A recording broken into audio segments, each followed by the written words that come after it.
Hello everybody and welcome back to OMB Reviews. I am the critic who is a cynic. Hope we're doing well, and today we'll be doing a box office preview for this weekend, coming in a little later than usual as time just escaped from me the other day. And of course, with baby Thor at daycare, perpetual sickness seems to be running in, and my voice still not fully recovered and seems to be going back down on the lower side of things. Still plan to do my live stream tonight though, but please make sure before we get any further in this video that you smash the like button and of course light up that fire button. I will be no longer uploading videos over to Rumble after their really weak sauce approach to Odyssey by threatening to sue them. Looks like Rumble, by getting a huge influx of cash and going public, has now become the very thing that they were supposedly fighting against. So shout out to Odyssey, a true free speech platform and a true decentralized platform as well. All right, anyway, before going any further though, let's go ahead and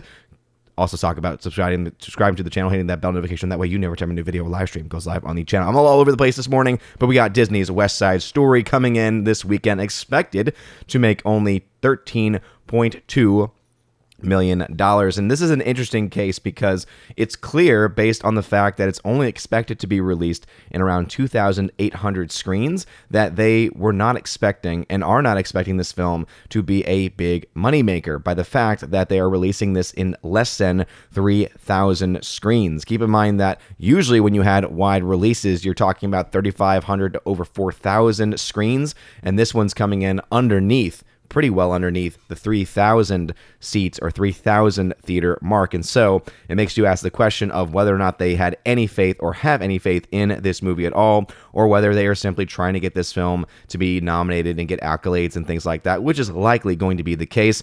And I think a big part of kind of the messaging there as to how we can kind of tell that's their end game is the fact that they took a character who traditionally was just known as a tomboy character, right? A female who is, again, someone that is just a tomboy, someone that dresses like, male clothing, things like that, decided to just straight up change that character into a trans character, which is not at all what the original story actually calls for. So we see that they're making changes like that in this story. We see very clearly then that they are not trying to bring people into liking this story, into knowing this story for a new generation. Rather, they are just trying to bank on the name of West Side Story, thinking that it would be enough, not putting it out in enough theaters, and it looks like this is going to be yet another flop from Disney 20th Century Studios. So obviously this would still be a holdover from the deal with with Disney's deal with 20th Century Fox. So the question of how much money will they actually lose in the deal since they bought all of these properties from,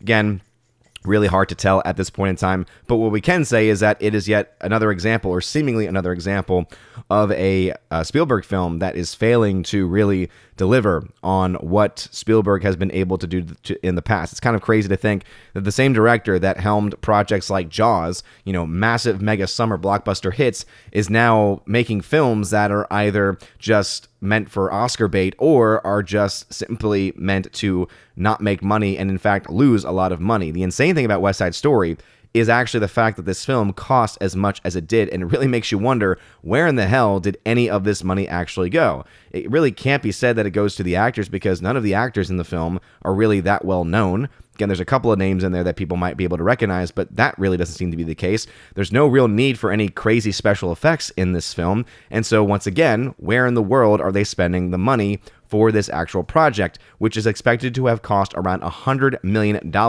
in the actual production budget, and that's not including marketing costs. But this film needs to make a pretty sizable amount in order for it to break even, and right now, as of today, the film has not been making any money really whatsoever. So this movie, though, is expected to come in at number 1. We'll see just how well or not well that actually holds out, because right now it is tracking below Encanto. So that, I think, is going to be an interesting kind of battle to watch out. If Encanto actually beats out West Side Story in its opening weekend, that would spell really bad news for this movie. While Ghostbusters Afterlife is expected to make $5.9 million, again, crossing, even more so going into the $100 million million territory here with another strong hold, 43% drop. Encanto also as well expected to have a pretty strong drop, as is House of Gucci coming into its third or fourth week, also expected to have a pretty strong drop as well. And again, those will be rounding up the top four. Also, Christmas with the Chosen still out. Fathom Events, $3.2 million,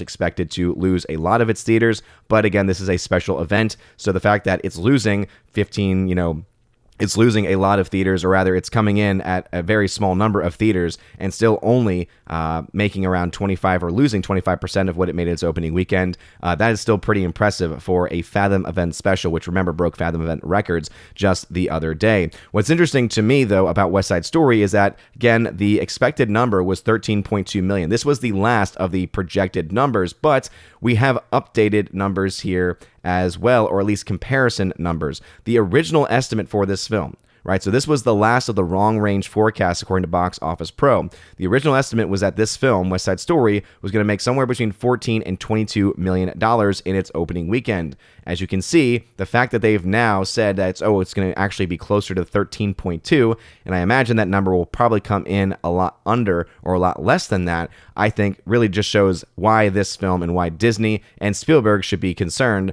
about whether or not, again, you would think that wanting to have a film be profitable and wanting to have a film be successful would actually be on the minds of people who put out a movie. Obviously, you want to put out a good movie, a movie that people actually want to go see, but at the same time, you also want to recoup your investment. The issue is the fact that the film cost $100 million to make, meaning with marketing, at least typical marketing, it would have cost $150 million total, meaning their break even, since they only get 60% of the box office totals, is around $250 million. And so this film needs to make $250 million worldwide in order for it to feasibly get to a break-even point. The issue, the problem, this film has only made thus far $800,000. So in its Thursday premiere, it made $800,000. We have not gotten the Friday numbers yet, but Encanto, right, which has been out of release for 16 days, made $808,000. So Encanto, in its third Thursday, essentially, of release, made $8,000 more than West Side Story did in its debut.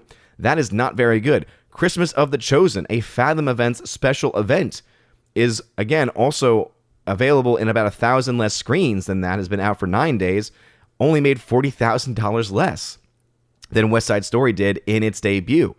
So this spells a lot of trouble for the fact that this is the opening weekend for West Side Story, and it is not even cracking $1 million in its opening night.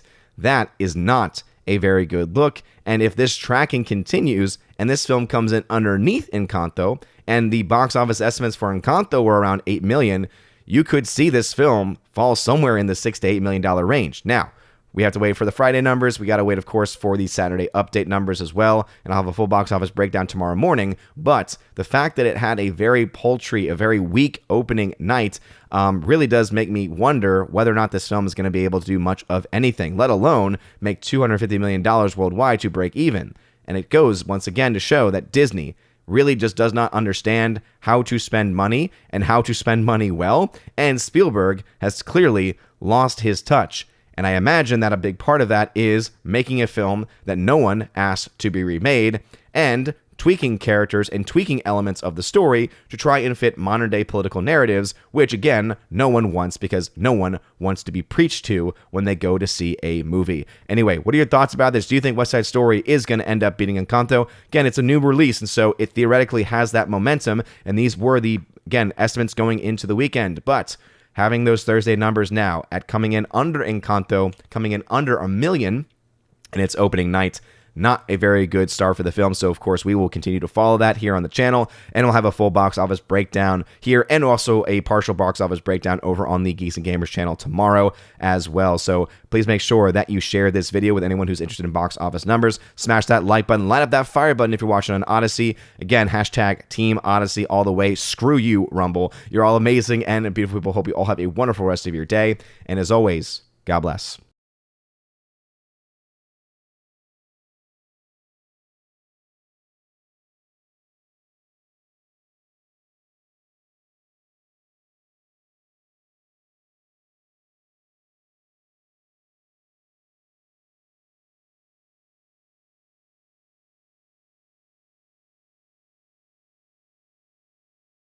And now for a huge shout out to all of my December Patreon Subscribe Star and Locals members. Animation commentator Brandon, Brian P., Christopher Bowman, Dolores Ed, Dion, Father Christopher Miller, Hail to you, Father, Father Damian Cook, Garrett Searles, Hannibal Grimm, Harold Francis, Inflamed Wood, Jacob Juice, Jeff Toon, Joe Horn, Jonathan Carney, Gomer Kyles 79, Laura, The Modern Major General's Story, Mike Jackson ×4, Mitch Dunaway, Mad Mitch Dunaway, Mr. Peabody, Mondo Spieler, On to June, Orange Chat Reviews, Out of Step with Reality, Priscilla Hall, Rosetta Ullen, Stan Andrian, Teresa Martin, Theodore Bendon, and Tina Bojan, and of course, the Empress of the Universe, Tina B. Thank you very much for being my Patreon members. And for my Subscribe Star members, UAB Mad Dog, Mike Jackson,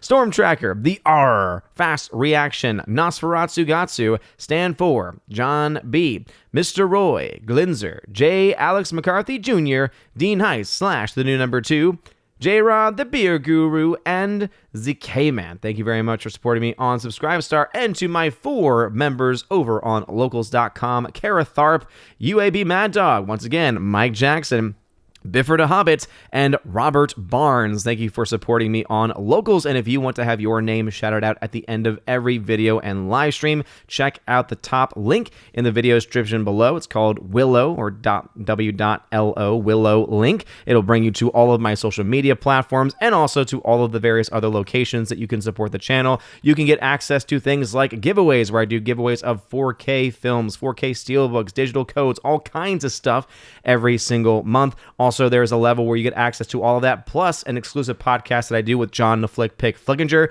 where you also get to ask questions that we will answer on every episode of the podcast. And at the final level, you also have the ability, the Chosen of Valhalla level, you have the ability to have all of that, plus in your first month, get a free t-shirt of your choice, any color, sent anywhere in the world, and also get to be featured once a month on the Chosen of Valhalla live stream featured on the main channel. So if any of that sounds interesting to you, check out the link in the description. You're all amazing and beautiful people. I hope you all have a wonderful rest of your day, and as always, God bless.